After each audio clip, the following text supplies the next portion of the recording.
انسان اپنے جسم اور اپنے ساتھ لگی ہوئی گندگیوں کو، جن کی وجہ سے عبادت ہی قبول نہیں ہوتی، ان کو دور کرنے کا بطور خاص اہتمام کرے۔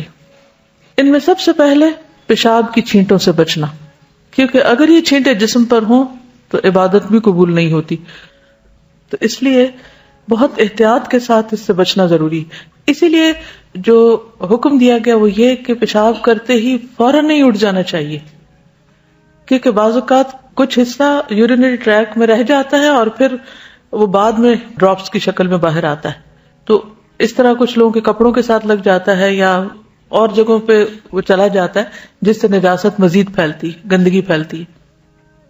اور اگر وہ آپ کے کپڑوں میں گر گیا اور وہ کپڑے آپ کے جسم کے ساتھ دوبارہ بار بار لگ رہے ہیں، تو آپ دیکھیے کہ اس کا نتیجہ کیا ہو سکتا ہے۔ تو تھوڑا سا رک جانا چاہیے تاکہ جسم پوری طرح صاف ہو جائے، پورا پیشاب باہر آ جائے۔ تو ایسی نماز جس میں طہارت کا اہتمام نہ کیا گیا ہو، جسم ناپاک ہو، وہ نماز قبول نہیں ہوتی۔ تو آپ 100 دفعہ کہتے رہے ان صلاتی و نسکی و محیایا و مماتی للہ رب العالمین، لیکن آپ کی صلاۃ اسی وقت اللہ رب العالمین کے لیے ہوگی جب اس کی پسند کے مطابق ہوگی، اور اس کی پسند کے مطابق کرنے کے لیے کیا ضروری ہے کہ اس میں سب سے پہلا قدم طہارت کا ہے، ناپاک چیزوں سے اپنے آپ کو دور کرنے کا۔ بررجز فہجر۔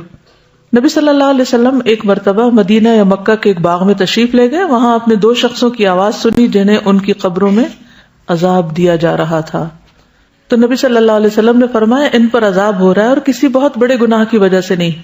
پھر فرمایا بات یہ ہے کہ ایک شخص ان میں سے پیشاب کی چھینٹوں سے بچنے کا اہتمام نہیں کرتا تھا اور دوسرا شخص چغل خوری کرتا تھا۔ یعنی ایک ایسا شخص تھا کہ جو ظاہری گندگی کا شکار تھا اور دوسرا اخلاقی گندگی کا، تو ان دونوں میں بھی ایک مماثلت ہے۔ پیشاب کی چھینٹیں بھی اڑتے ہیں نا، کپڑوں پہ پڑ جاتے ہیں، جسم پہ پڑ جاتے ہیں، اور چیزیں جو آس پاس کا ماحول ہوتا ہے اس میں بکھر جاتے ہیں، تو اس سے بیڈ اسمیل کے علاوہ اور بہت سی خرابیاں لاحق ہوتی ہیں۔ اسی طرح جو چغل خوری، وہ بھی گندگی کو پھیلانے والی بات ہے، اور اس سے بھی انسان اخلاقی طور پر نجس ہو جاتا ہے، ناپاک ہو جاتا ہے، اور اس سے فتنہ فساد بھی پھوٹتا ہے۔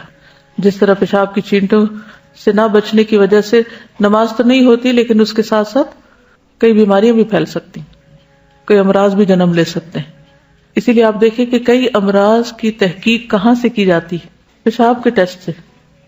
یعنی انسان کا جو پیشاب کا اسپیسیمن ہے اس سے بہت سے امراض کا پتہ چلتا ہے، انسان کے جسم کی پوری کیمسٹری اس سے سامنے آ جاتی ہے۔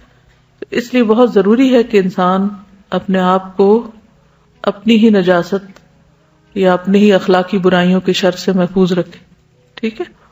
پھر پانی سے طہارت حاصل کرنا۔ یہ جو آیت ہے ان اللہ یحب التوابین و یحب المتطہرین، کہتے کہ یہ آیت اہل قباء کے بارے میں نازل ہوئی تھی کیونکہ وہ لوگ پانی سے استنجا کرتے تھے۔ عام طور پر کیا رواج تھا؟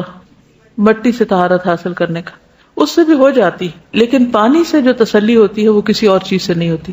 بعض لوگ مٹی کے بجائے ٹیشو پیپر استعمال کرتے ہیں اور اسی کو ہی طہارت کا ذریعہ سمجھ لیتے ہیں۔ ٹیشو پیپر سے پیشاب کی چھینٹیں خشک تو کیے جا سکتے ہیں مگر صاف نہیں کیے جا سکتے۔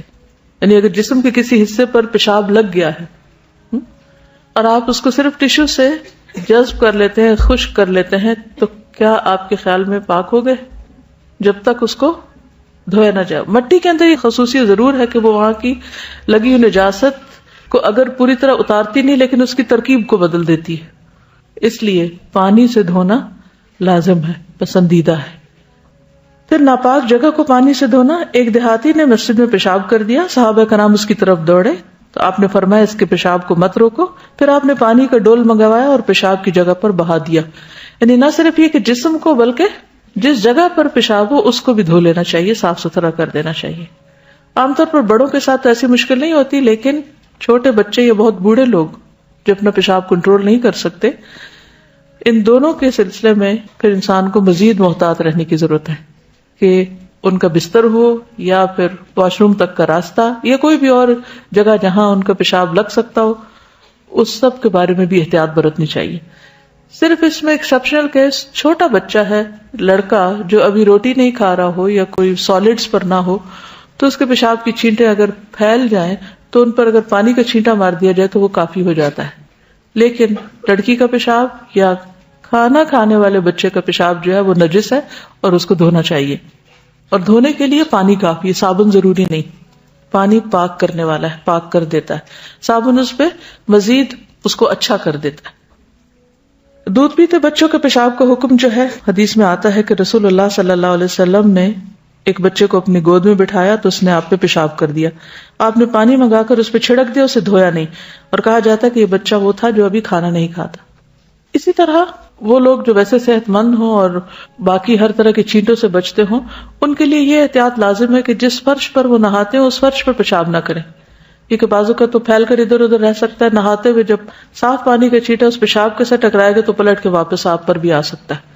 تو نہانے کی جگہ کو اور پیشاب کی جگہ کو الگ الگ ہونا چاہیے. قرآن مجید میں اللہ سبحانہ وتعالیٰ فرماتے ہیں ان اللہ یحب التوابین ویحب المتطہرین، بے شک اللہ محبت کرتا ہے کثرت سے توبہ کرنے والوں سے، کیونکہ کثرت سے توبہ گناہوں کو دھو ڈالتی ہے، اور اسی طرح پاکیزگی حاصل کرنے والوں سے. متطہر کی جمع ہے متطہرین.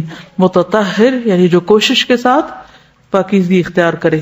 اس لیے بہت ضروری ہے کہ ہم اپنی روزمرہ زندگی میں نہ صرف یہ کہ اپنے جسم بلکہ اپنے ماحول کو بھی صاف ستھرا رکھیں.